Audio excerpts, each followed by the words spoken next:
சொன்னால் போதும் செய்வேன், நீர் காட்டும் வழியில் நடப்பேன், பாதம் ஒன்றே பிடிப்பேன் என் அன்பு இயேசுவே. நீர் சொன்னால் போதும் செய்வேன், நீர் காட்டும் வழியில் நடப்பேன், பாதம் ஒன்றே பிடிப்பேன் என் அன்பு இயேசுவே. நாள் தேவன் நம்முடைய வாழ்க்கையிலே நம்மை உயர்த்துகிற ஒரு நாளாக இருக்கிறது. அல்லேலூயா. இந்த ஆண்டவர் இந்த ஆண்டிலே நம்மை உயர்த்த போகிறார். அது மாத்திரமல்ல, இந்த உலகத்திலே ஆண்டவர் உயர்த்துகிறதற்கு நாம் நம்மை விட்டு கொடுக்கும் பொழுது தேவன் நம்மை உயர்த்துகிறவராக இருக்கிறார். இன்றைய நாளிலே நான் செய்திக்கு வரப்போகிறேன். செய்திக்கு வருவதற்கு முன்பதாக நீங்கள் எல்லோரும் இன்றைய நாளிலே வேதங்களை சரியாக எடுத்துக்கொள்ளுங்கள். அநேக வசனங்கள் அல்ல, ஒரு சில வசனங்களை தான் நாங்கள் இன்றைய நாளிலே பார்க்க போகிறோம். ஆண்டவர் இன்றைய நாளிலே உங்களுக்கு அற்புதத்தை செய்ய வந்திருக்கிறார். ஆமென். உங்களுடைய வாழ்க்கையிலே அவர் செய்ய போகிறதான அற்புதம் மிகவும் உன்னதமானதாக இருக்கிறது. அது நித்தியத்துக்கு உங்களை கொண்டு போகிறதாக இருக்கிறது. விதை என்ற தேவனுடைய வசனத்தின் ஆதாரத்திலிருந்து உங்களோடு கூட நான் பேச நான் பிரியப்படுகிறேன். லூக்காவின் புத்தகம் 8ஆம் அதிகாரத்தில் இருந்து இன்றைய நாளிலே முதல் ஒரு வசனத்தை நாங்கள் வாசித்து ஜெபம் செய்து நாங்கள் அதே வழியிலே நாங்கள் வார்த்தைக்குள்ளாக கடன் செல்ல கர்த்தர் நமக்கு கிருபை செய்வாராக.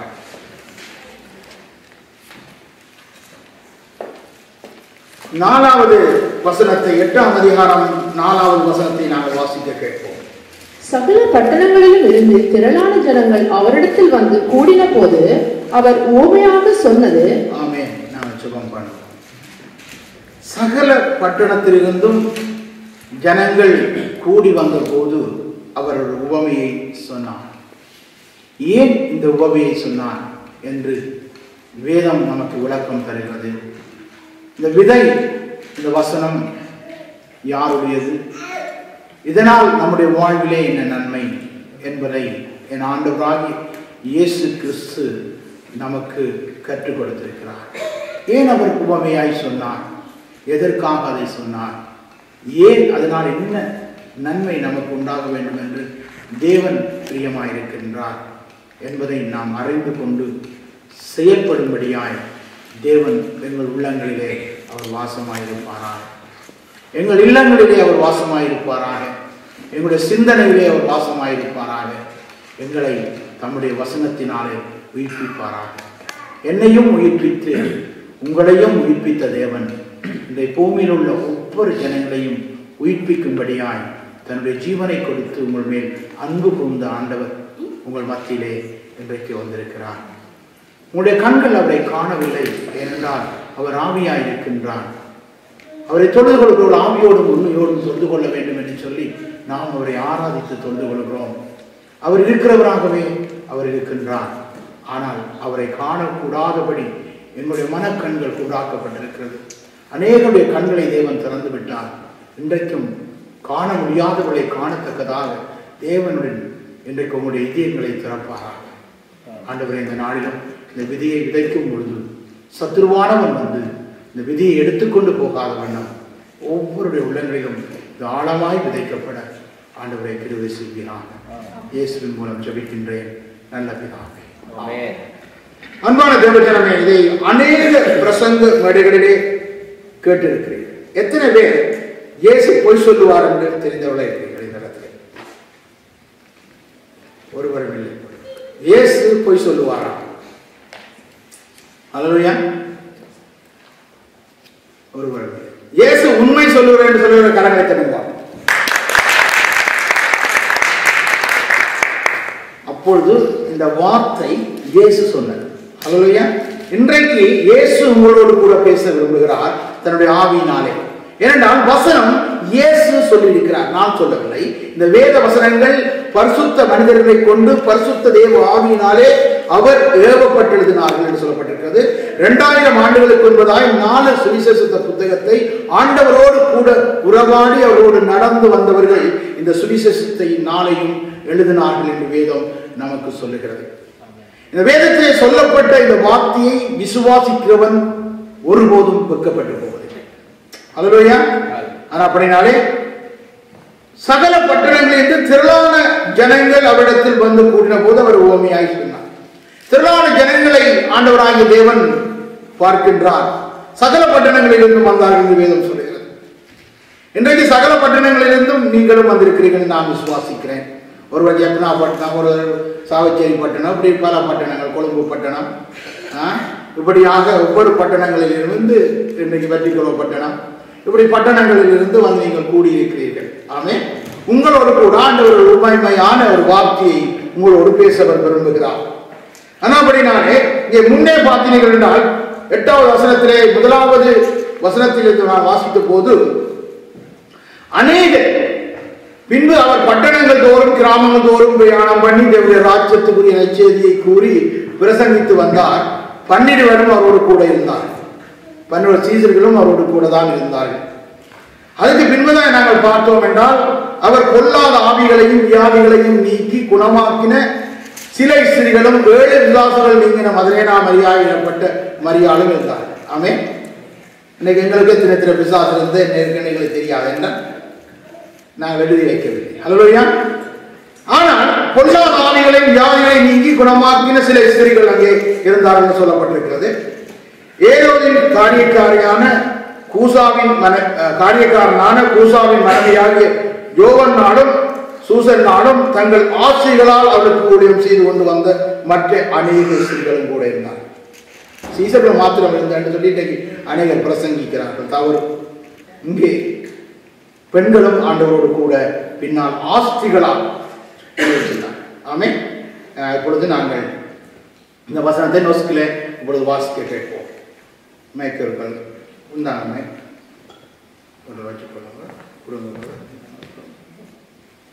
கேட்டு நாங்கள் வார்த்தைகளாய் கடந்து செல்வோம். Kvinnor som följde Jesus. I tiden som följde reiste Jesus omkring i byen og landsbyen og forsynte det gode budskapet om Guds rike. De 12 var med ham, og noen kvinner som var blitt helbredet for onde ånder og sykdommer. Det var Maria med tilhavnen Magdalen som 7 onde ånder hadde fart ut av. Johanna som var gift med Kusa, en forvalter hos Herodes, og Susanna og mange andre. Med det de eide hjalp de Jesus og de 12. ஆமென். ஹல்லேலூயா. இப்படியாக தேவனுக்கு ஊழியம் செய்வதற்கு அன்றும் சரி இன்றும் சரி தேவ ஜனங்கள் அவருக்கு பின்பதாக இருக்கிறார்கள். ஆமென். நீங்களும் நானும் அவ்விதமாக இந்த பூமியிலே அழைக்கப்பட்டவர்களாக இருக்கிறோம். ஆமென். அப்படினாலே அவர் விதைக்கிறவனை குறித்து ஒரு உவமையை சொன்னார். ஏன் விதைக்கிறதை குறித்து அவர் உவமையை சொன்னார் என்று நாங்கள் பார்க்கும் பொழுது விதைக்கிறவன் ஒருவன் விதைக்க என்ன செய்தான்? புறப்பட்டான் என்று சொல்லப்படுகிறது. விதைக்கின்ற ஒரு மனிதன் என்ன செய்கிறான்? காலையில் எழுந்து அவன் தன்னுடைய தோட்டத்திற்கு அவன் விதையை விதைப்பதற்காக அவன் கடந்து செல்கிறான். இதை உலகத்திலே எல்லா மனிதர்களும் அடைந்திருக்கிறபடினாலே ஒரு பொதுவான கருத்தை கொண்டு ஆண்டவராகிய இயேசு இந்த உவமையை ஜனங்களுக்கு விளக்க விரும்புகிறார். விதைக்கின்றது எல்லாருக்கும் ஒரு தெரிந்த காரியமாக இருக்கிறது. இந்த பூமியிலே விதைக்காத தேசம் இல்லை. எல்லா தேசங்களிலும் விதைகளை ஆதிகாலம் முதல் இன்று வரைக்கும் விதைக்கிறவர்களை காணக்கூடாது இருக்கிறது. இன்றைக்கும் விதைக்கிற ஜனங்கள் உண்டு, தோட்டங்கள் உண்டு, வயல்கள் உண்டு. இவைகளை குறித்து ஆண்டவர் ஏன் இந்த சிறிய இந்த உவமையை ஏன் இவ்விதமாக விளக்க காரணம் என்ன என்பதை நாங்கள் பார்க்கும் போது 11வது வசனத்தை நான் வாசிக்க விரும்புகிறேன். அந்த உவமையின் கருத்தை குறித்து நான் உங்களோடு கூட பேசினான் என்று நான் விரும்புகிறேன். இந்த விதைக்கின்ற உவமையை குறித்த இந்த கருத்தை உங்களோடு கூட நான் பேச விரும்புகிறேன். இந்த உவமையின் கருத்தாவது விதை தேவனுடைய வசனம் என்று சொல்லப்படுகிறது. இன்றைக்கு உலகத்திலே விதையை யாரும் முளைக்க செய்ததும் இல்லை, விதையை உண்டு பண்ணது யாரும் இல்லை. ஆனால் ஆண்டவர் இங்கே விதைக்க விரும்புகின்ற ஒரு விதையை குறித்து பார்க்கும் பொழுது அவர் இங்கே நாங்கள் உலகத்திலே ஒன்று சரீரத்துக்கு வேண்டிய ஆகாரத்திற்கான விதையை நாங்கள் விதைக்கிறோம். ஆனால் இங்கே தேவன் ஆத்மீகத்துக்கு வேண்டியதான ஒரு விதையை இந்த விதையின் ஊடாக எங்களுக்கு விளங்கப்படுத்த விரும்புகிறார்.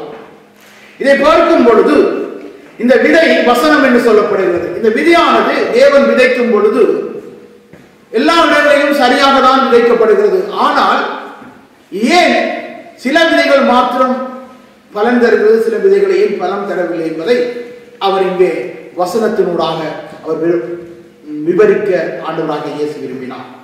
அதை நாங்களுடைய சீசர்களுக்கு அவர் சொல்லுகிறதை நாங்கள் பார்க்கிறோம். என்ன சொல்லுகிறார்? ஆண்டவராகிய தேவனுடைய ராஜ்யத்தை குறித்து அவர் சொல்லும் பொழுது, அப்பொழுது அவருடைய சீசர்கள் 9வது வசனம், இந்த உவமையின் கருத்து என்னவென்று அவரிடத்தில் கேட்டார்கள்.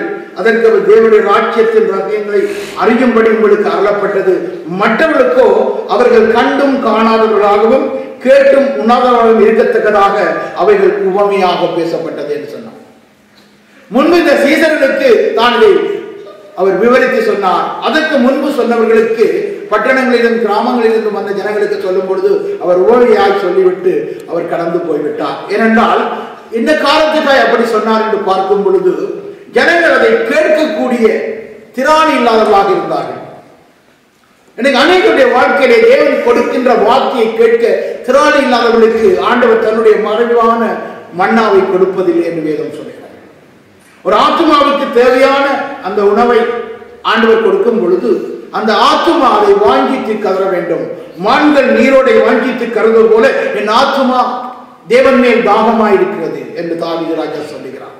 ஒருவருடைய ஆத்துமா தேவனை அறிய வேண்டும், கடவுளை அறிய வேண்டும், கடவுளோடு கூட நான் வாழ வேண்டும், கடவுளோடு நான் ஜீவிக்க வேண்டும் என்ற ஆத்துமா வாஞ்சிக்கும் பொழுதுதான் தேவன் தன்னுடைய விதியை அங்கே விதைக்க அவர் ஆயத்தமாயிருக்கிறார்.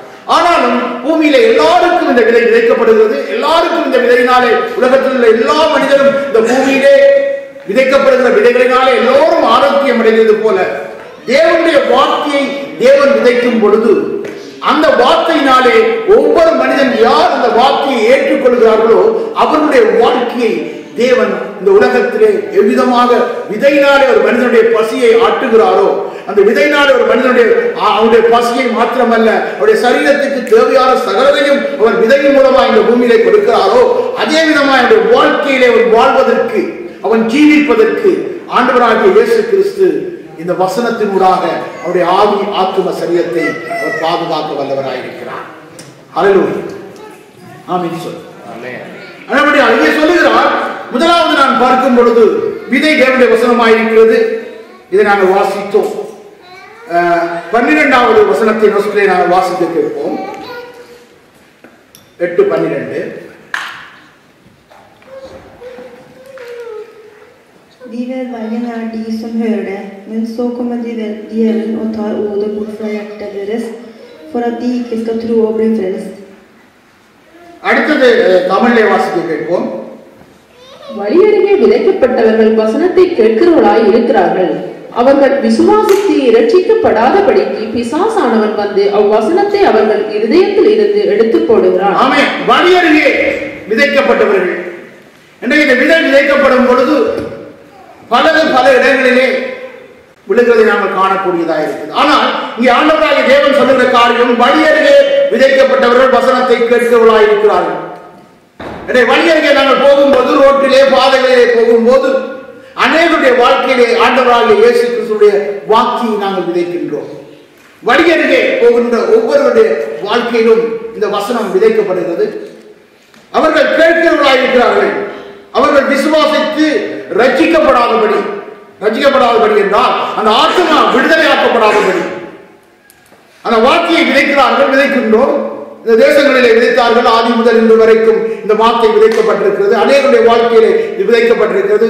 ஆனால் இந்த விதைக்கப்பட்ட விதியானது அவர்கள் விசுவாசித்து ரட்சிக்கப்படாதபடி, அந்த வார்த்தை உண்மை உள்ளது, ஜீவன் உள்ளது, இந்த வார்த்தை என்னுடைய வாழ்க்கையை ஆசீர்வதிக்கும் என்று அவர்கள் விசுவாசிக்காததினாலே, அடுத்த வசனம் சொல்லுகிறது, பிசாசானவன் வந்து அவ்வசனத்தை அவர்கள் இதயத்தில் இருந்து எடுத்து போடுகின்றார். அது ஒரு நல்ல நிலம்தான். ஒவ்வொரு மனிதனுடைய வாழ்க்கையிலும் தேவன் விதைக்கின்ற விதியானது நல்ல விதியாக தான் இருக்கிறது. ஆனால் அதை விதைக்கும் பொழுது வழியருகே நாங்கள், ரோட்டு வழியிலே நாங்கள் சென்று நாங்கள் விதைக்கின்றோம். ஆனால் அந்த விதியானது அவருடைய இதயத்திலே போய் கிரியை செய்து அவருடைய ஆத்துமாவை குணமாக்காதபடி, ஒரு ஆத்துமாவிலே அவன் விடுதலை பெறாதபடி, அவன் சமாதானம் அடையாதபடி, அவனுடைய வாழ்க்கைக்கு விடுதலை கொடுக்காதபடி, ரட்சிக்கப்படாதபடி என்றால் விசுவாசத்தினாலே அவன் ரட்சித்து இந்த வசனத்தை கொண்டு அவன் வாழ்ந்து அவன் சுகமாய் வாழாதபடி விசுவாசானவன் அதை எடுத்து போடுகின்றான் என்று வேதம் சொல்லுகிறது. ஹல்லேலூயா. இது வழியென்றே விதைக்கப்பட்ட விதையாக இருக்கிறது. இதற்கு ஆதாரமாய் சங்கீதம் 106:12 நாங்கள் வாசிக்க கேட்போம். ஒரு வசனத்துக்கு இன்னொரு வசனம் ஆதாரமாக வேதத்திலே கொடுக்கப்பட்டிருக்கிறது. பழைய ஏற்பாட்டிலே சங்கீதக்காரன் சொன்னது போல 106வது சங்கீதம் 12வது வசனத்தை வாசிக்க கேட்போம். அவர்கள் ஒரு ஜனத்தை விட்டு மறுஜன தண்டைக்கும், ஒரு ராஜ்யத்தை விட்டு மறு தேசத்தார் அண்டைக்கும் போனார்கள். ஆமென். இவர்கள் என்ன செய்தார்கள்? ஒரு இடத்திலே நிலைத்திருக்காதவர்களாய் காணப்பட்டார்கள். ஒரு ராஜ்யத்தை விட்டு இன்னொரு ராஜ்யத்திற்கு, ஒரு நாட்டை விட்டு இன்னொரு நாட்டுக்கு அலைந்து திரிகிறவர்களாக மாறினார்கள். தேவனுடைய வசனத்தை கேட்டு வசனத்தின்படி வாழாதவர்கள், வசனத்தின்படி ஜீவிக்காதவர்கள், பிசாசானவன் அந்த வசனத்தை எடுத்துக்கொண்டபடினாலே அவர்களுக்கு ஒரு ராஜ்யத்திலே நிலைத்திருக்க முடியாதவர்களாக, ஒரு ராஜ்யத்திலே வாழ முடியாதவர்களாக அவர்கள் அலைந்து திரிவர்களாக இருந்தார்கள் என்று வேதம் சொல்கிறது. அல்லேலூயா. என்னை வழியருகே விதைக்கப்பட்டார்கள். ஆதியிலே இருந்து எங்கள் இலங்கை தேசத்திலும் சரி, உலகத்திலே எல்லா பகுதிகளிலும் சரி, ஆண்டவருடைய ராஜ்யம் கிறிஸ்துவுக்கு பின் 9ஆம் நூற்றாண்டிலே இலங்கை தேசத்திலும் சரி, இந்திய தேசத்திலும் சரி விதைக்கப்பட்டது உண்மை. வழியிலே வந்து வெளிநாடுகளில் இருந்து வந்து ஆண்டவராகிய தேவனுடைய வார்த்தையை அவர்கள் சொன்னார்கள். ஆனால் அந்த வார்த்தையை கேட்டு அதன்படி ஜீவிக்க விடாதபடி இதயத்தில் வந்த அந்த பிசாசானவன் உள்ளுக்குள்ளே, இதயத்துக்குள்ளே செல்லக்கூடிய வல்லமை உள்ளவன் பிசாசு. அவர்கள் இதயத்தில் இந்த வசனம் போய் திருகை செய்யாதபடி அதை எடுத்து போட்டார்கள். அவன் எடுத்து போட்டான். அதனால் அவர்கள் ஒரு ராஜ்யத்தை விட்டு ஒரு ராஜ்யத்துக்கும், ஒரு தேசத்தை விட்டு ஒரு தேசத்துக்கும் அலைந்து திருவிழாக மாறினார்கள் என்று வேதம் சொல்கிறார். அல்லேலூயா. ஆமென். வசனம் சொல்லுகிறதை நான் சொல்லுகிறேன் அன்பான தேவச்சனமே. அடுத்ததாய் நாங்கள் பார்க்க போகிற காரணம் கற்பாறையின் மேல் விதைக்கப்பட்டவர்கள். வாசிப்போம் 13வது வசனம். முதலாவது நுஸ்க வாசித்து 2வது தமிழிலே வாசிப்போம். வாசிப்போம்.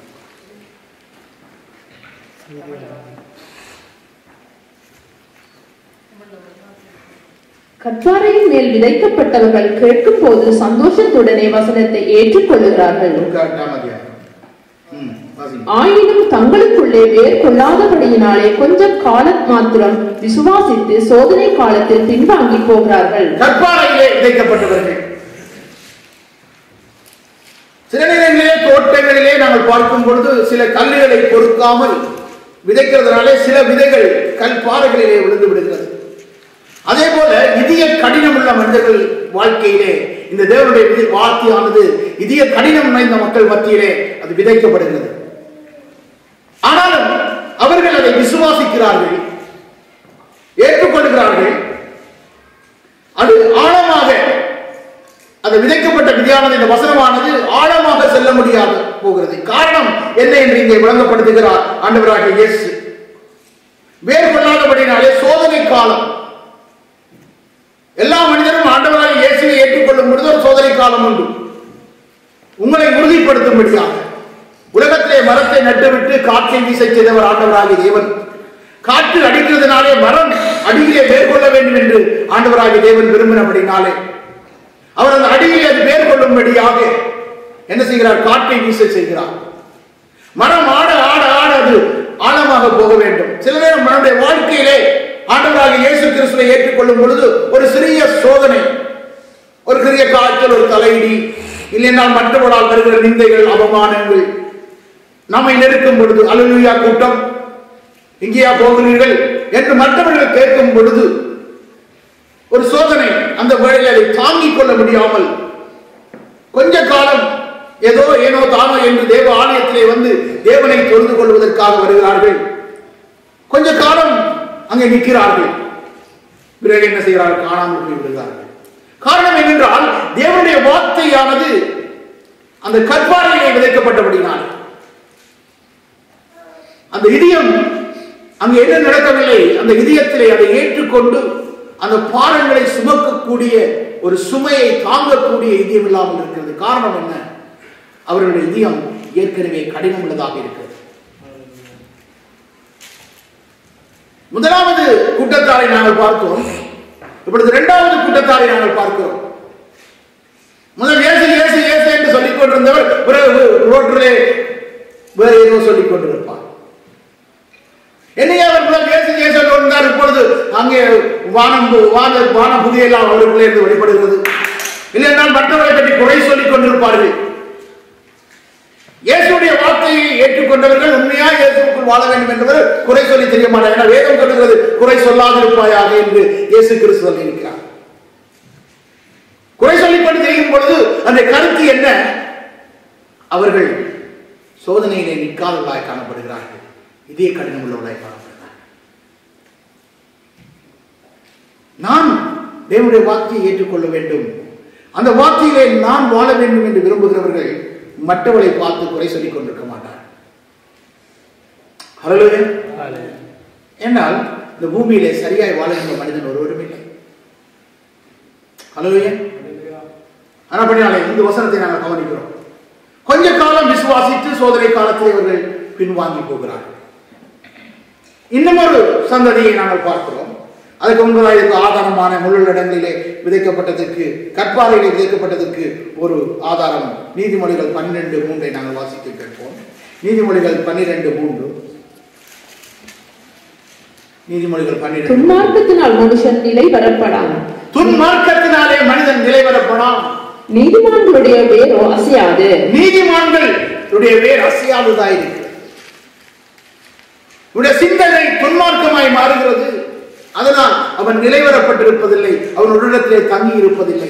துன்மார்க்க யோசனை,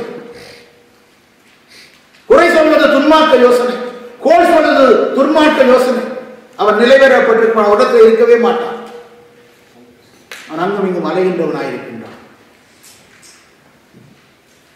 ஹலோ, பார்க்கிறோம். முள் இடங்களில் விதைக்கப்பட்டது நாங்கள் வாசிப்போம். 14வது வசனம். முள்ளுள்ள இடங்களில் விதைக்கப்பட்டவர்கள் வசனத்தை கேட்பவர்களாய் இருக்கிறார்கள். கேட்ட உடனே போய் பிரபஞ்சத்துக்குரிய கவலைகளினாலும் ஐஸ்வர்யத்தினாலும் சிற்றின்பங்களினாலும் நெருக்கப்பட்டு பலன் கொடாதிருக்கிறார்கள். முள்ளுள்ள இடங்களிலே சில நேரங்களிலே அந்த விதையானது முள்ளுள்ள இடங்களிலே விதைக்கப்படுகிறது. சில நேரங்களில் பார்க்கணும்னா அங்கே முள்ளுகள், முள் என்று சொல்லப்படுத்தும் பொழுது நீங்கள் ஆதி ஆமத்துக்கு போனீங்கன்னு சொன்னால் மனிதன் விதைக்கிற அநேக காரியங்கள் முள்ளாயிருக்கிறது. மற்றவருடைய வேதனைப்படுத்துகிறதா இருக்கிறது. மனிதனுடைய வாழ்க்கையிலே அவன் விதைக்கின்ற விதையானது. ஆனால் முள்ளுள்ள இடங்களிலே சில நேரங்களிலே நாங்கள் விதைக்கின்றோம். ஏனென்றால் இந்த பூமியிலே விதைக்கப்படும் பொழுது எல்லா இடங்களிலும் விதைக்கப்படுகிறது உண்மை. சில இடங்கள் பண்படுத்தப்படாமல் விதைக்கப்படுவதில்லை. காகம் கொண்டு போய் அநேக விதைகளை கொண்டு போகிறது. அங்கே அது என்ன செய்கிறது? அது போட்டுட்டு போகிறது. அங்கேயும் விதை உண்டாகத்தான் செய்கிறது. இதே விதமாக இந்த முள்ளுள்ள இடங்களிலே விதைக்கப்பட்டவர்கள் வசனத்தை கேட்கிறவர்களாயிருக்கிறார்கள். அழகாய் வசனத்தை கேட்கிறார்கள். ஆனால் அவர்களுடைய காரியம் என்ன நடக்கிறது என்பதை நாங்கள் பார்க்கும் பொழுது கேட்ட உடனே போய் பிரதிபஞ்சத்துக்கு, இந்த உலகத்துக்குரிய இயேசு விட்ட போனால் கோபம், அது பார்க்க முடியாது, இது பார்க்க முடியாது, கொஞ்சம் வயநடிக்க முடியாது, இது செய்ய முடியாது, அந்த வீட்டுக்கு போக முடியாது, பட்டுச்சாரி உடுக்க முடியாது, அப்படி ஒரு சேட்டு போட முடியாது, இப்படி ஒரு இது குத்த முடியாது, இப்படி பல காரியம்.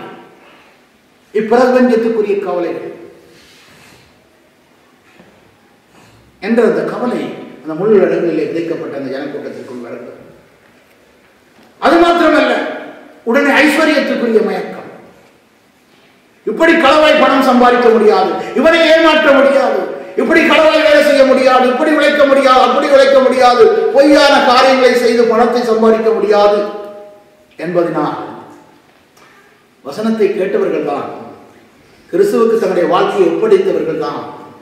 ஆனால் அவர்களுடைய கவலை ஐஸ்வர்யத்தின் மேல் இருக்கிறது. அதனால் கொஞ்ச காலம் வருவார், கொஞ்ச நாள் கேட்பார், அப்படியே கேட்டுவிட்டு அதோடு போய் உலகத்தின் ஐஸ்வர்ய மயக்கத்தோடு போய்விடுவார். அடுத்ததாக பார்க்கிறோம். அது மாத்திரமல்ல, சிற்றின்பம், உலக ஆசபாசங்கள், உலகத்திலே இருக்கின்ற சிற்றின்பங்களை அனுபவிக்க, சிற்றின்பம் உங்களுக்கு தெரியும், திரும்ப தனியாக புரிஞ்சு சொல்ல வேண்டிய அவசியம். பேச்சாரம் பேசித்தனம், இப்படியான காரியங்களை செய்ய முடியாது. சிற்றின்பம் இருக்குதான் வருகிறது. யாரும் சொன்னா சினிமா பார்க்கறேன்னு சொன்னா யாருக்கும் பிடிக்காது. சினிமாவும் சிற்றின்பம் தான். மனிதனுடைய உணர்ச்சிகளை தூண்டி விடுகிறது, ஆசை இச்சைகளை உருவாக்குகிறது. அவர்கள் சிற்றின்பக்காரர்களாய் மாறுகிறார்கள்.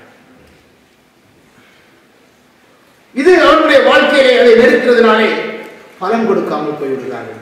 எந்த பிரயோஜனமற்றொரு மரமாக இது வளர முடியாமல் அப்படியே அது அழிந்து போவதை நாங்கள் பார்க்கிறோம். துன்மார்க்கன் நிலைவரைப்படார், அவர் அழிந்து போய்விடுகிறார். துன்மார்க்கத்தை உருவாக்கத்தக்கதான காரியம் இந்த பூமியிலே உண்டு. நாங்கள் சொன்னால் சிலருக்கு அதை ஏற்றுக்கொள்ள முடியாது. ஏன் சினிமா பார்க்கக்கூடாதுன்னு கேட்பார்கள். அங்கே பிள்ளைய பக்கத்தில் வைத்துக் கொண்டு அங்கே நடக்கிற காட்சிகளை இவர்கள் பார்த்து கொண்டிருப்பார்கள். அதே பிள்ளை நாளைக்கு அதே தவறை செய்யும். திடீர்னு நம்ம கத்தியை எடுத்து குத்துவோம். இந்த பிள்ளை கத்தியை எடுத்து யாருக்காவது குத்தும். உடனே என்ன நடக்கும்? விருப்பம் இல்லை. பிள்ளை நாளைக்கு தவறு செய்யும் பொழுது, ஐயோ என் பிள்ளை தவறு செய்து விட்டதே, என் பிள்ளை இப்படியாய் செய்து விட்டதே, இப்படியாய் பாவத்தை செய்து விட்டதே கதறுவார்கள். ஆனால் வேதம் நல்லதை தான் கற்றுக் கொடுக்கிறது. இயேசு நல்ல வழிகளை கற்றுக் கொடுக்கிறார். சிற்றின்ப மயக்கம். ஹல்லேலூயா. அதுக்கு ஆதாரമായ ஒரு வசனத்தை பார்ப்போம். மத்தேயு 19:22. இயேசு கிறிஸ்து சொன்ன வார்த்தையை நாங்கள் சிந்திப்போம். மத்தேயு 19:22.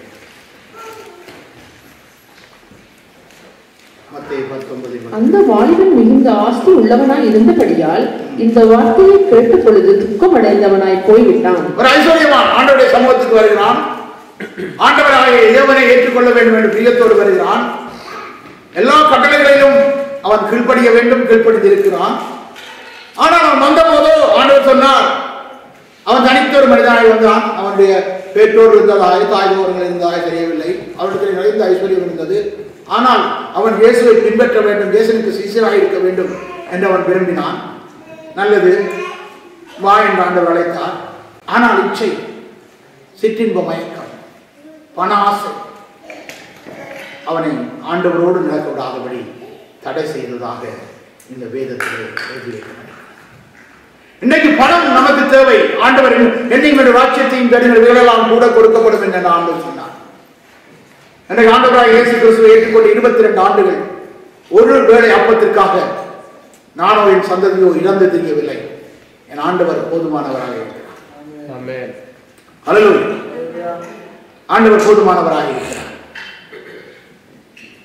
எல்லா தேவைகளையும் சந்திக்க ஒரு வல்லமையுள்ளவராக இருக்கிறார். ஏனென்றால் அவரை தேடுவதற்கு ஒரு நன்மையும் குறைபடாது. நெருக்கங்கள், பாடுகள் வரும்பொழுது நாங்களும் சில நேரங்களிலே புலம்பத்தான் செய்தோம். ஆனால் ஒரு நாள் ஆயினும், நான் என்னுடைய வாழ்க்கையில் 18 ஆபரேஷன் என்ற வாழ்க்கை நடந்தான். ஒரு நாளாயினும் என் ஆண்டவராகிய இயேசு எனக்கு இதை செய்தார் என்று நான் சொன்னதும் இல்லை. சாட்சியாய் கேட்டு பார்க்கலாம். ஆண்டவராகிய தேவனை குறித்து நான் குறை சொன்னதும் இல்லை, கேள்வி கேட்டதும் இல்லை. என் ஆண்டவர் எனக்கு போதுமான. நான் தவறு செய்யும் பொழுது நான் தண்டிக்கப்படுகிறேன், நான் குற்றம் செய்யும் பொழுது நான் அடிக்கப்படுகிறேன். அதுதான் காரணம். வேதம் தெளிவாய் சொல்கிறார். தீமோத்தேயுவிலே இப்படியாய் பவுல் அடிகள் தீமோத்தேயுக்கு எழுதும் பொழுது ஒரு ஆலோசனை கூறி எழுதுகிறார். தீமோத்தேயு 1 தீமோத்தேயு 6ஆம் அதிகாரம் வாசித்து பார்ப்போம் என்றால் 9, 10, 11 வசனங்களை வாசித்து கேட்போம். 1 தீமோத்தேயு 6ஆம் அதிகாரம். ஐஸ்வர்யவான்களாக விரும்புகிறவர்கள் சோதனையிலும் கண்ணியிலும் மனுஷரை கேட்டிலும் அழிவிலும் அமிழ்த்துகிற மதிகேடும் சேதமுமான பலவித இச்சைகளிலும் விழுகிறார்கள். ஐஸ்வர்யவான்களாக விரும்புகிறவர்கள், திரும்பமா இந்த வார்த்தையை வாசிப்போம். ஐஸ்வர்யமாக விரும்புகிறவர்கள், ஐஸ்வர்யவான்களாக விரும்புகிறவர்கள் சோதனையிலும் கண்ணியிலும் மனுஷரை கேட்டிலும் அழிவிலும் அமிழ்த்துகிற மதிகேடுமான தேசமான பலவித இச்சைகளிலே விழுகிறார்கள். பணத்தை சம்பாதிக்க வேண்டும், ஆனால் அது நேர்மையான வழியிலே வர வேண்டும். நன்மையான இந்த ஈவும், நன்மையான இந்த வரமும், நன்மையான இந்த காரியமும் ஜோதிகளின் பிதாவிடத்திலிருந்து பரலோகத்திலிருந்து பூமியிலே மனிதனுக்கு இறங்கி வருகிறது. தீமையான ஒன்றும் தேவனிடத்திலிருந்து வருவதில்லை, அது பிசாசிடத்திலிருந்து வருகிறது. ஆனால் மனிதன் தன்னுடைய பண ஆசையினால் ஐஸ்வர்யவானாக வேண்டும் என்று விரும்புகிறதுனாலே அவன் மதிகளிடம் தேசமான பலவித இச்சைகளிலே விடுகிறார்கள். பண ஆசை எல்லா தீமைக்கும் வேறாய் இருக்கிறது. சிலர் அதை இச்சித்து விசுவாசத்தை விட்டு வழியை அநேக வேதனையினால் தங்களை குத்திக் கொண்டு வாழ்ந்து கொண்டிருக்கிறார்கள். முள்ள இடங்களிலே விதைக்கப்பட்டவருடைய வாழ்க்கையை பற்றி அது காலம் முறாய் அவருடைய வாழ்க்கையை முள்ளாக குத்திக் கொண்டிருக்கிறது. ஐஸ்வர்யம் வேண்டும், நாங்கள் ஐஸ்வர்யவானாக இருக்க வேண்டும் என்று வேதம் தெளிவாய் சொல்லுகிறது. போதும் அந்த மனதோடைய கூடிய தெய்வ பக்தியே மிகுந்த ஆதாயம் என்று ஆண்டவராகிய தேவன் எழுதி வைத்திருக்கிறார். போதும் என்ற மனதோடு கூடிய தெய்வ பக்தி, தேவனுக்கு பக்தியாய் வாழ விரும்புகிறவர்கள் போதும் என்ற எண்ணம், போதும் என்ற சிந்தனையை போதும் போதும் என்று அவர் கொடுப்பார். சில வீட்டிலே போய் பார்த்தீங்க என்றால் போதும் நிப்பாடு என்று சொன்னாலும் சோத்தை போட்டுக்கொண்டே இருப்பார். போதும் காணும் காணும் என்று சொல்லி போட்டுக்கொண்டே இருப்பார். காரணம், தேவன் போதும் என்று சொல்லும் பொழுது கொடுக்கிறவராயிருக்கிறார். ஆமென் சொல்லும். ஏதோ கொடுக்காத மாதிரியும் நீங்கள் கொடுக்கிற மாதிரியும் இருக்கிறத பார்க்க தெரியுது. ஹல்லேலூயா. ஆமென். மனாசி இல்லா நீயோ தேவனுடைய மனுஷனே, இவைகளை விட்டு ஓடு. நீ தேவனுடைய மனுஷனாக இருந்தால், தேவனுடைய வார்த்தையின்படி வாழ்ந்தவனாக இருந்தால் இவைகளை விட்டு ஓடு. நீதியையும் தேவ பக்தியையும் விசுவாசத்தையும் அன்பையும் பொறுமையையும் சாந்த குணத்தையும் அடையும்படி நாடு. ஒரு தேவனுடைய மனுஷன் இவைகளை விட்டு ஓடி நீதியையும் தேவ பக்தியையும் விசுவாசத்தையும் அன்பையும் பொறுமையையும் சாந்தத்தையும் அடையும்படி நாடுகின்றான். விசுவாசத்திலே நல்ல போராட்டத்தை போராடும், நித்திய ஜீவனை பற்றிக்கொள். அதற்காகவே நீ அழைக்கப்பட்டிருக்கிறாய். அநேக சாட்சிகளுக்கு முன்பாக நல்ல அறிக்கை பண்ணினவனாயிருக்கிறாய். நம்முடைய கர்த்தராகிய இயேசு கிறிஸ்துவின் பிரசன்னமாகும் வரைக்கும் நீ இந்த கற்பனையை மாசு இல்லாமலும் குற்றம் இல்லாமலும் கைகொள்ளும்படி எல்லாவற்றையும் உயிரோடு இருக்க செய்ய தேவனுடைய சன்னிதானத்திலே பொந்தி விளையாட்டுவின் முன்பு நின்று நல்ல அறிக்கை சாட்சியாக விளங்க பண்ணின கிறிஸ்து இயேசுடைய சன்னிதானத்திலே உனக்கு நான் கட்டளையிடுகிறேன். அவருடைய சன்னிதானம், இந்த தேவ சன்னிதானத்திலே நான் உனக்கு கட்டளையிடுகிறேன். நல்ல போராட்டத்தை போராடு, விசுவாசத்தை காத்துக்கொள், நித்திய ஜீவனுக்காக நீ அழைக்கப்பட்டிருக்கிறாய். அன்பான தேவஜனமே, ஹல்லேலூயா. அப்படினாலே நாம் உள்ள நிலங்களில் விதைக்கப்பட்டவளாக அல்ல, நாங்கள் நல்ல நிலத்திலே விதைக்கப்பட்டவளாக நாம் வாழ வேண்டும் என்று தேவன் விரும்புகிறார். அடுத்ததாக நாங்கள் நல்ல நிலத்துக்கு வருவோம். நல்ல நிலத்தில் விதைக்கப்பட்டவர்கள் வாசிக்க கேட்போம்.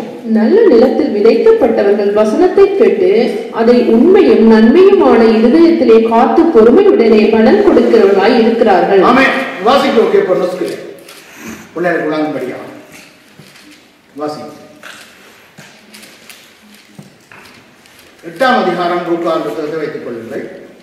15வது வசனம்.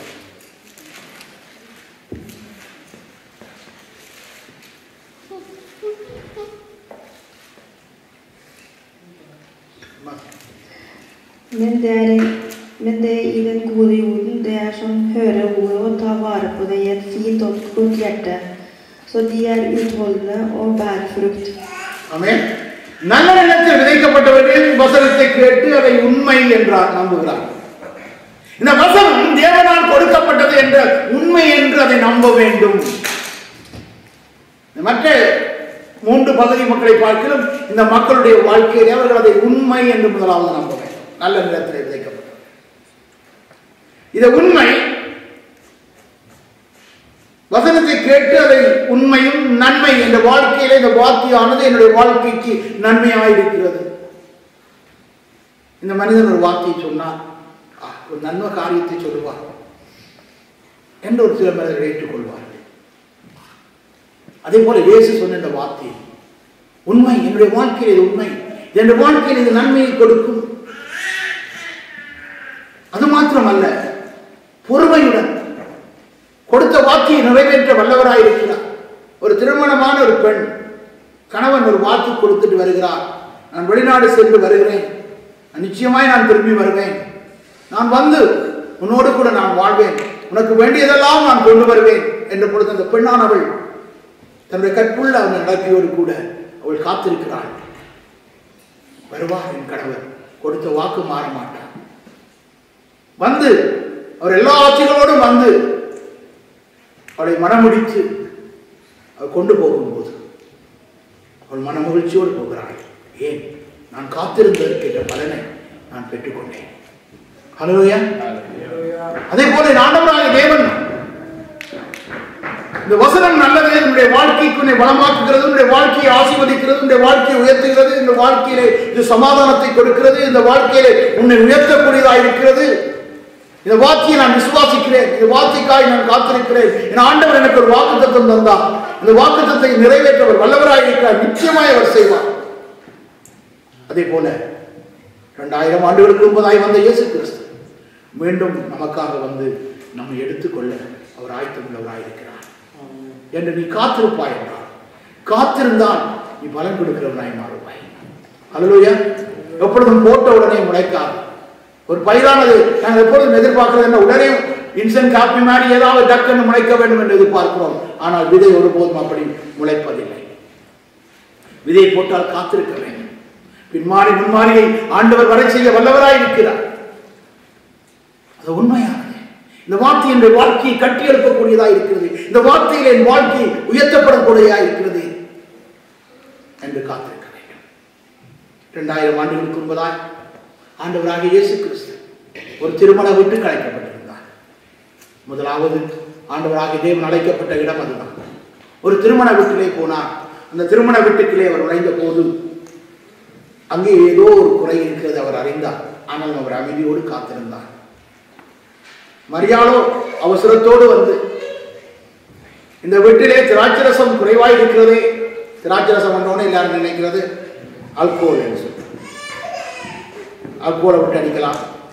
அல்கோல் வந்து புளித்ததின் பின்பதாய் உருவாக்கப்படுகிறது. புளிச்ச ரசத்தை ஆண்டவராக இயேசு அங்கே தயார் பண்ணவில்லை. அவர் தண்ணீரை எடுத்து திராட்சரசமை மாற்றினார். அந்த நாட்களிலே யூதர்கள் அப்படித்தான் வாழ்ந்தார்கள். ஹல்லேலூயா. வரிக்க குடிக்கும்படியாக அங்கே ஆண்டவராகிய தேவன் கொடுக்கவில்லை. தண்ணீரை திராட்சரசமாக்கி எப்படி அது வரிக்கும்? கொஞ்சம் சற்று சிந்திக்க வேண்டும். மதுவான பிரியன் என்ன செய்வான்? தண்ணீர் திராட்சரசம் அவன் சொல்லுவான், இது பரவாயில்ல குடிக்கலாம். இது ஆல்கோல் ஸ்பிரிட் கலந்ததுக்கு பிறகுதான் இது ஆல்கோலாய் மாறுகிறது. ஆனால் திராட்சரசத்திலே புளிப்பு தன்மை வரும்பொழுது அதிலே ஒரு மயக்கம் இருக்கிறது. உண்மை.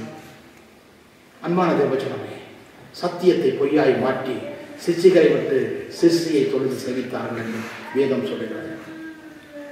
ஹல்லேலூயா. அப்ப இங்கே நாம் பார்க்கிற இந்த சம்பவம் என்ன சொல்லுகிறது? நம்முடைய வாழ்க்கையிலே அது பொறுமையோடு காத்திருக்க வேண்டும் என்று வேதம் சொல்லுகிறது. ஹல்லேலூயா. ஆனால் அப்படினால் அந்த திருமண வீட்டுக்கு அவர் போகிற போது அவர் பொறுமையோடு இருந்தார். அங்கே பற்றாக்குறை வந்த போது மரியாள் ஓடி வந்து இங்கே குறைவு என்று சொன்னார். அவர் உடனே பார்த்த இஸ்திரியே, இஸ்திரி என்றால் திருமணமானவரை குறிப்பது. இஸ்திரியே தாய் என்று சொல்லவில்லை. இஸ்திரியே, உனக்கும் எனக்கும் இப்பொழுது என்ன? நீ எனக்கு கட்டளையிட்ட நீ யார்? உன் வயிற்றிலே நான் பிறந்தது உண்மை, ஆனால் நான் தேவன். வானத்தையும் பூமியை வந்த சராசரங்களையும் படைத்தவர் நான். ஆனால் உன் வயிற்றிலே நான் உருவானது உண்மை. 30 ஆண்டுகள் உனக்கு நான் கீழ்ப்படிந்து உனக்கு செய்ய வேண்டிய வேலைகளை எல்லாம் செய்து எதையெல்லாம் சொன்னீரோ அத்தனைக்கும் நான் கீழ்ப்படிந்து உன்னோடு இருந்தது உண்மை. ஆனால் என் பிதாவுக்கு அடுத்த காரியங்களை நாம் செய்ய வேண்டும் என்பதை நீ அறியாதிருக்கிறாயா என்று ஆண்டவர் சொன்னார். பின்னும் வசனங்களிலே சொல்லியிருக்கிறார். அதை பார்க்க போனோம். அப்பொழுது கொஞ்ச நேரம் போன உடனே அவர் பார்த்து சொன்னார், சீசுகளை பார்த்து அவர் என்ன சொல்லுகிறாரோ அப்படியே செய்யுங்கள் என்று சொன்னார். அவர் அங்கே நின்று வேலைக்காரர்களை பார்த்து சொன்னார், போங்க 6 சாடியிலே தண்ணீரை நிரப்புங்கள், நான் வருகிறேன் என்று அவர் சொன்னார். தண்ணீரை நிரப்பி கொண்டு போங்க என்று சொன்னார். ஆனால் கொண்டு போய் ஊற்றின போது அது திராட்சரசமாய் மாறிட்டு. ஹல்லேலூயா. அதே போல தேவனுடைய வார்த்தையானது ஒருவேளை உடைய வாழ்க்கையிலே ஒரு தண்ணீர் போல காணப்படலாம்.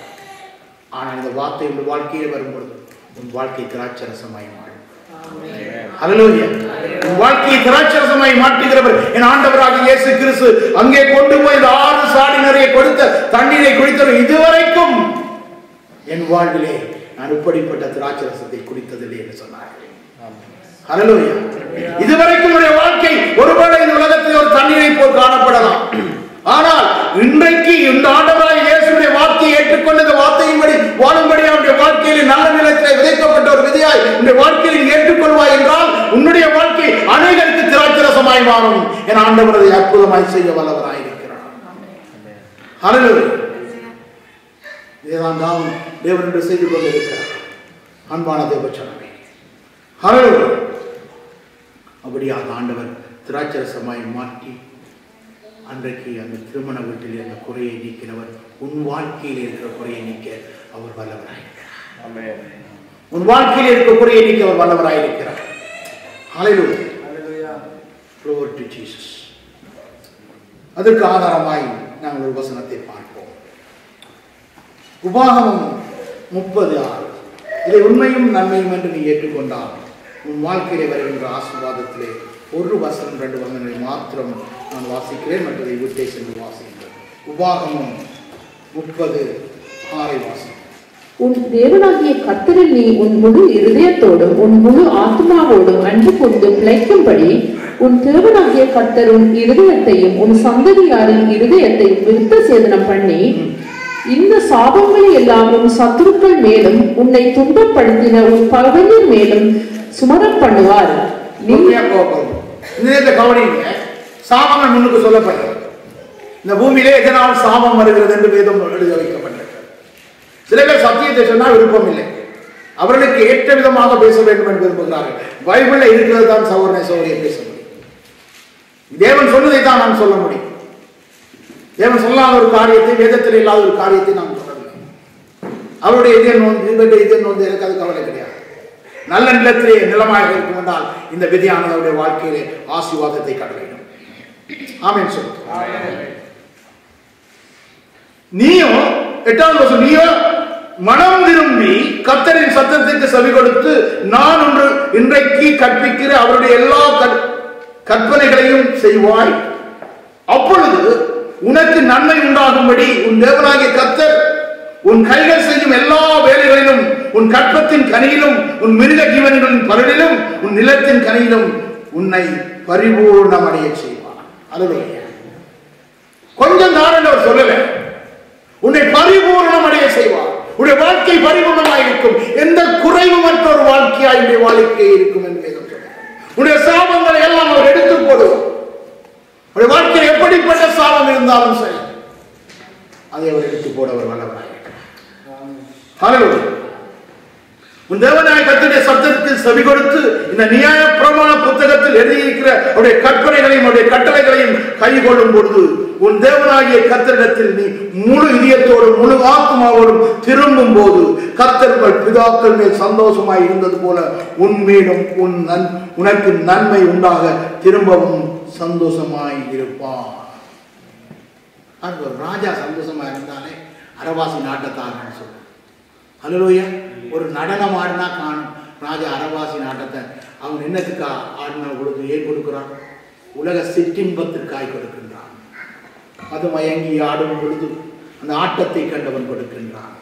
ஆனால் என் ஆண்டவராகிய தேவன் நீ அவரிடத்திலே மனமகிழ்ச்சியாயிருக்கும் முழுதியத்தோடு முழு உள்ளத்தோடு முழு ஆத்துமாவோடும் நீ அவருடைய வார்த்தையை விசுவசித்து அவருடைய அன்பு கூறும்போது அவர் உனக்கு நன்மை உண்டாக செய்கிறவராயிருக்கிறார். அல்லேலூயா. இந்த முற்பிதாக்களுக்கு கொடுத்த அதே ஆசீர்வாதத்தை தேவன் உனக்கு தர வல்லவராயிருக்கிறார். உனக்கு மாத்திரமல்ல உன் சந்ததிக்கும் அவர் தர வல்லவராயிருக்கிறார். ஆமென். வானமும் பூமியும் அழிந்து போகும், அவருடைய வார்த்தைகள் ஒருபோதும் அழிந்து போவதில்லை. அதே நேரம் வாசிப்போம் எரேமியா 32:29. நீ தீமை செய்யும் போது உங்களுடைய வாழ்க்கையில் தீர்க்க தரிசன வசனமாக ஆண்டவர் கொடுத்தார். இதை நீங்கள் பூமியிலே காணப்படுவீர்கள். இந்த நகரத்துக்கு விரோதமாய் யுத்தம் பண்ணுகிற கல்தேயர் உட்பிரவேசித்து இந்த நகரத்தை தீக்கொள்ளுகிற இதை சுட்டரிப்பார்கள்.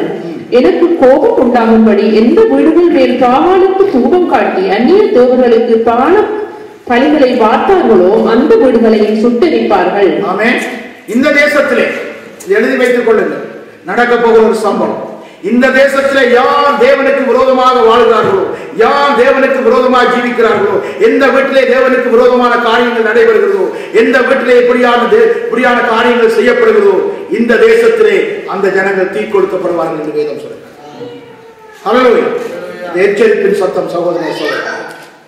எங்கள் தேசத்திலே அது நடந்தது, இந்த தேசத்திலும் அது நடக்கும். ஹல்லேலூயா. ஏதோ தப்பி வந்து விட்டோம் என்பதல்ல, தேவனுடைய வார்த்தை நிறைவேறிய தீரும். இது தீர்க்கதரிசன வார்த்தை, இது வேதத்தில் எழுதப்பட்ட வார்த்தை. என்னை நாளில் இதை பேசிக்கொண்டு ஆண்டவரோடு நான் பேசிக்கொண்டு போனது தேவ சபையிலே சொல்ல வேண்டுமா ஆண்டவரே என்று கேட்டேன். நான் சொல்லுவதை நீ சொல் என்றார் ஆண்டவர். ஹல்லேலூயா. அன்பான தேவஜனமே, கர்த்தர் சொல்லாமல் ஒரு காரியத்தை செய்வதில்லை. 1983 ஆண்டு இலங்கை தேசத்திலே யுத்தம் வருவதற்கு முன்பதாய் ராஜேந்திரம் ஐயா அவர்கள் யாழ்ப்பாணம் முழுவதும், இலங்கை முழுவதும் அவர் இந்த செய்தியை சொன்னார். ஆனால் அங்கே நடந்தது என்ன? அதை ஏற்றுக்கொள்ளவில்லை. அவரை கட்டி இங்கே சாட்சியாக இருக்கிறார்கள். அவரை தென்னை மரத்திலே கட்டி பெட்ரோலால் ஊற்றி கொடுத்த தாழ்வழியிலே முயற்சித்ததான வேளையிலே அவரை காப்பாற்றும்படியாய் அந்த பட்டணத்து மக்கள் திரும்பி வந்தார்கள். திரும்பி வந்தபோது அவர் சொன்னார், என்னை ஒரு தீர்க்கதரிசி என்று இந்த தேசம் ஒற்றுக்கொள்ளும் ஒரு நாள் வரும். என்னை இன்றைக்கு பெட்ரோலால் ஊற்றி கொடுக்கும்படியாக எல்லோரும் கூடி இந்த காரியத்தை செய்தபடியால் ஒரு நாள் இந்த பட்டணம் தீக்கிரையாக்கப்படும் என்று சொன்னார். ஹல்லேலூயா. அப்படியே நடந்து நிறைவேறிய சகோதர சகோதரி. இந்த தேசத்திலும் கர்த்தரை தேடாமல் போனார். இதே சம்பவம் இந்த பட்டணத்திலே நடக்கும். கல்தையர் இந்த தேசத்துக்குள்ளே உட்பிரவேசிப்பார்கள். இதே சம்பவம் இந்த தேசத்திலும் காணப்படும். ஹல்லேலூயா. எழுதி வைத்துக் கொள்வோம். இந்த நாளை, இன்றைக்கு நாளைக்கு 13ஆம் தேதி ஜனவரி மாதம் 2013. நான் ஒருவேளை மறித்து போனார், அதை ஞாபகப்படுத்திக் கொள்வேன். கர்த்தருக்கு செய்ய வல்லவராயிருக்கிறார். ஹல்லேலூயா. அதற்கு முன்பதாக இந்த சுவிசேஷம் பூமியில் உள்ள சகல ஜனங்களுக்கும் தேவன் பிரகாசிப்பார். ஆமென். ஹல்லேலூயா. கடைசியாக ஒரு வசனத்தை மாத்திரம் வாசித்து நாங்கள் முடித்துக் கொள்ள போகிறோம். தேவனுடைய வார்த்தையை கேட்டு அதன்படி செய்கிறவர்களுக்கும் ஆண்டவராக இயேசு சொன்ன ஒரு காரியத்தை நான் முன்பதாக இருக்கிறேன். 8ஆம் அதிகாரம் 3 எல்லோரும் எடுத்துக்கொள்ளுங்கள். எல்லோருமாய் எடுத்துக்கொள்ளுங்கள். 8ஆம் அதிகாரத்தை. 8ஆம் அதிகாரத்திலே இந்த வசனத்தை நான் உங்களுக்கு முன்பதாக நான் வாசிக்கிறேன். இப்படியெல்லாம் ஆண்டவர் சொல்லி இந்த விதியை குறித்தெல்லாம் சொல்லிக் கொண்டிருக்கும் பொழுது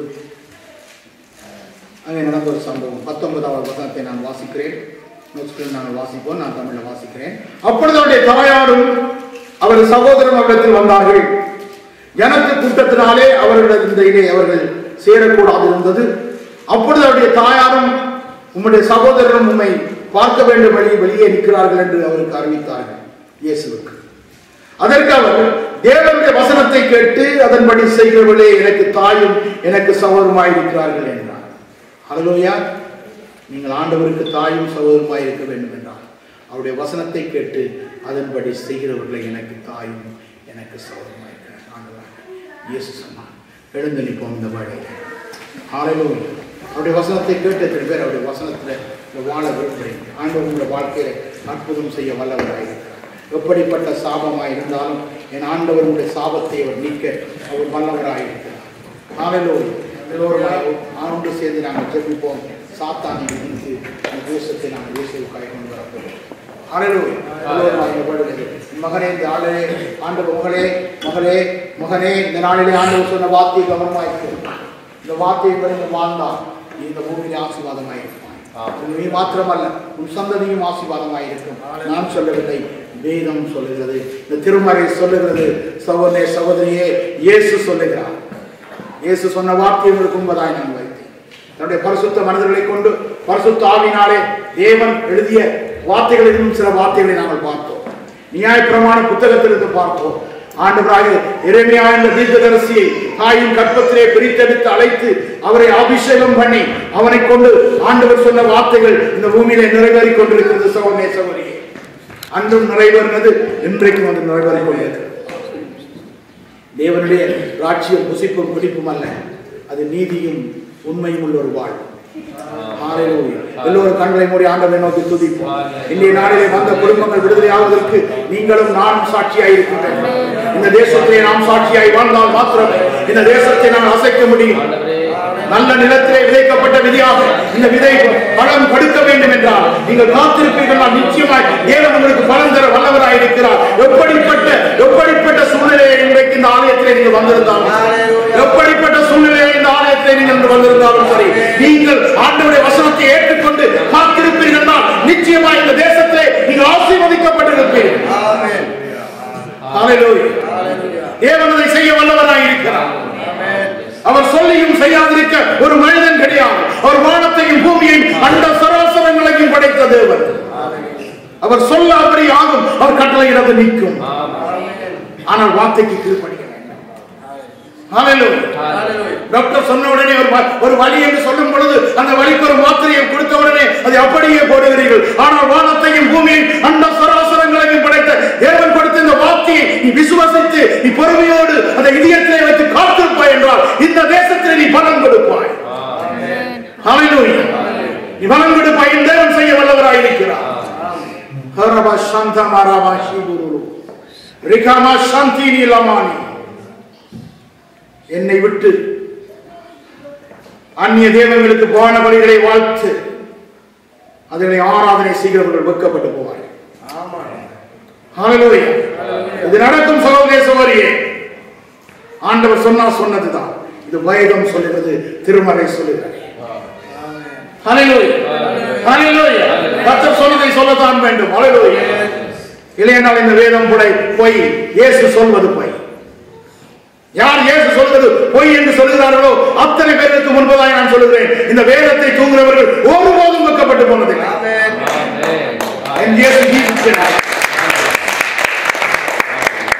நான் ஜெபிக்கிறேன் இந்த வேளையிலே. பிதாவே, தேவகுமாரா, உம்முடைய வார்த்தையை மக்கள் மத்தியிலே விதைக்கும்படியாய் நீ சொன்னீர். 4 விதமான இடங்களிலே விதைகள் விதைக்கப்படுகிறது.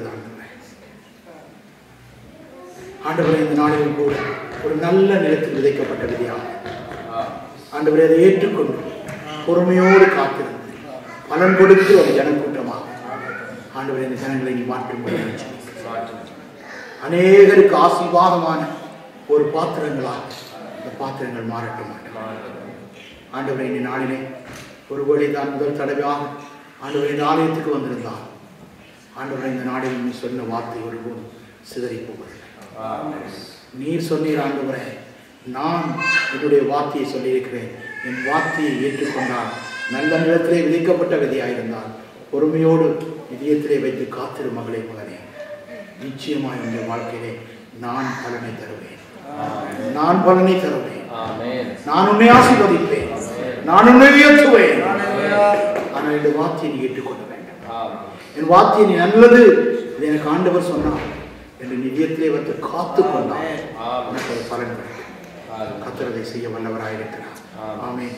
ஒரு முழு இடங்களில் விதைக்கப்பட்டதாகவோ, ஒரு கற்பாறையிலே விதைக்கப்பட்டதாகவோ, வழியருகே விதைக்கப்பட்டதாகவோ இல்லாமல் நல்ல நிலத்திலே விதைக்கப்பட்ட விதையாய் இது உண்மை, இது நன்மை என்று நீ ஏற்றுக்கொள்வாய் என்றால் உன்னுடைய வாழ்க்கையை தேவன் ஆசீர்வதிக்கிறார். எல்லோரும் ஜெபிப்போம். எல்லோரும் ஜெபிப்போம். உற்சாகமாய் ஜெபிப்போம். ஆண்டவரை ஒப்பு கொடுத்து ஜெபிப்போம். ஹல்லேலூயா. ஹல்லேலூயா. இன்னைக்கு தீமோத்தேயுவை பார்த்து ஆண்டவர் சொன்ன வார்த்தையை நினைவு கூர்ந்து ஜெபிப்போம். எல்லோரும் ஜெபிப்போம். ஹல்லேலூயா. ஹல்லேலூயா. மன ஆசை எல்லாவற்றுக்கும் வேறாய் இருக்கும். அதை இட்டித்து எல்லாரும் அங்கே சுடர் சத்தத்தில் அழிந்து போனார்கள் என்று சொல்லப்பட்டிருக்கிறது. இன்றைக்கு சதாம் ஹுசைன் வரையும் இன்றைக்கு உலகத்திலே உள்ள எத்தனையோ தலைவர்கள் மன ஆசையிலே அவர்கள் உழந்தார்கள். ஒரு நாள் அவருடைய மரணம் எப்படி நடந்தது என்பதை நீங்கள் அறிவீர்கள். ஒவ்வொருவரும் அறிவீர்கள். மன ஆசை எல்லாவற்றுக்கும் வேறாயிருக்கிறது. ஹல்லேலூயா. ஹல்லேலூயா. ஹல்லேலூயா. ஹல்லேலூயா. உங்களுக்கு ஆண்டவர் பலத்தை கொடுக்க வல்லவராய் இருக்கிறார். பூமியும் அந்த நிறைந்த குட்டிகளும் எல்லாம் அவருடையதாக இருக்கிறது. ஹல்லேலூயா. அவர் செய்ய நினைத்ததை ஒருவரும் தடை செய்ய முடியாது. ஹல்லேலூயா. ஆண்டவர் உயிரோடு இருக்கிறார். அவர் ஜீவிக்கிறவராய் இருக்கிறார். ஆண்டவராகிய இயேசு கிறிஸ்துவின் வல்லமையான நாமத்தினால் உங்களை நான் ஆசீர்வதிக்கிறேன். பெற்றுக்கொள்ளுங்கள். பெற்றுக்கொள்ளுங்கள். பெற்றுக்கொள்ளுங்கள். ரிகம சந்தமா மாமா ரிமலவ ரிவ சோபோலோகோ ரிகமந்துரியா ரிவ வவ வவ know the power of kingdom of God. Mighty power. Mighty power. Right now the power of kingdom of God. Name of Jesus. Name of Jesus. Name of Jesus. எல்லா நாமத்துக்கும் மேலான இயேசுவின் நாமத்தினால் ஆசீர்வதிக்கிறேன். விடுதலையை கட்டளையிடுவீராக, விடுதலையை கட்டளையிடுவீராக. இயேசு இயேசு என்று சொல்லுங்கள் எல்லாரும். இயேசு இயேசு இயேசு இயேசு. அவருடைய நாமம் உயர்ந்ததாய் இருக்கிறது. ஹalleluya. Glory to the power of Jesus. Amen. Hallelujah. Hallelujah. Thank you Lord Jesus. Thank you Lord Jesus. நன்றி ஆண்டவரே. நன்றி ஆண்டவரே. நன்றி இயேசு. கரங்களை தட்டி தேவனுக்கு நன்றி. அன்பான தேவஜனமே, நான் சத்தியத்தை சொன்னேன். ஆண்டவருடைய வார்த்தையை நான் உங்களுக்கு சொல்லுகிறேன். யாரையும் மோக பண்ணவோ குற்றப்படுத்தவோ அல்ல, வேதம் சொல்லுகிறதை நான் போதிக்க வேண்டியவனாயிருக்கிறேன். அல்லேலூயா. எனவே நீங்கள் கோபிக்க கூடாது யாரும். ஏனென்றால் சத்தியத்தை அறிவீர்கள், சத்தியம் உங்களை விடுதலையாகும். ஆமென். என்று யோவான் ஒரு சத்தியத்தை சொன்னான். ஏரோது ராஜாவுக்கு அவருடைய தலை வெட்டப்பட்டது. ஆனாலும் சத்தியத்தை சொல்ல வேண்டியது கர்த்தருடைய சத்தியமாயிருக்கிறது. அல்லேலூயா. மரணமோ ஜீவனோ என் ஆண்டவருக்காக சத்தியத்தை சொல்லுவோம். ஒருவரை நாங்கள் துன்பப்படுத்த வேண்டும் என்று நாங்கள் விரும்புவதில்லை. ஆனால் கர்த்தர் சொல்லுவதை நாம் சொல்லித்தான் ஆக வேண்டும். ஆமென். ஒரு ஜனாதிபதி சொல்லுகிறார், ஒரு நாட்டுக்கு கட்டளை கொடுக்கிறார், எப்படி யுத்தம் செய்ய வேண்டும் என்று அவர் சொல்லும் பொழுது அங்கே அந்த அவர்கள் செய்துதான் ஆக வேண்டும். அவருடைய குறையல்ல, குற்றம் அல்ல. அந்த கட்டளைக்கு அவர்கள் கீழ்ப்படிவோம் என்று சொல்லி அன்றைக்கு அவர்கள் அந்த இராணுவத்தை சேரும் பொழுது அவர்கள் அப்படி ஒரு சத்திய பிரமாணம் செய்து வருகிறார்கள். அதே விதமாக இந்த வேதத்தை கேட்கும் பொழுது என் ஆண்டவராகிய அதுவருக்கு என்பதாய் நான் கொடுத்த சத்திய பிரமாணத்தை நான் நிறைவேற்ற வேண்டியவனாயிருக்கிறேன். அல்லேலூயா. அப்படியே நான் சத்தியத்தை சொன்னேன். சத்தியம் உங்களை விடுதலையாக்கும். ஆமென். இயேசு விடுதலையாக்கினால் நீங்கள் மெய்யாகவே விடுதலையாகும்.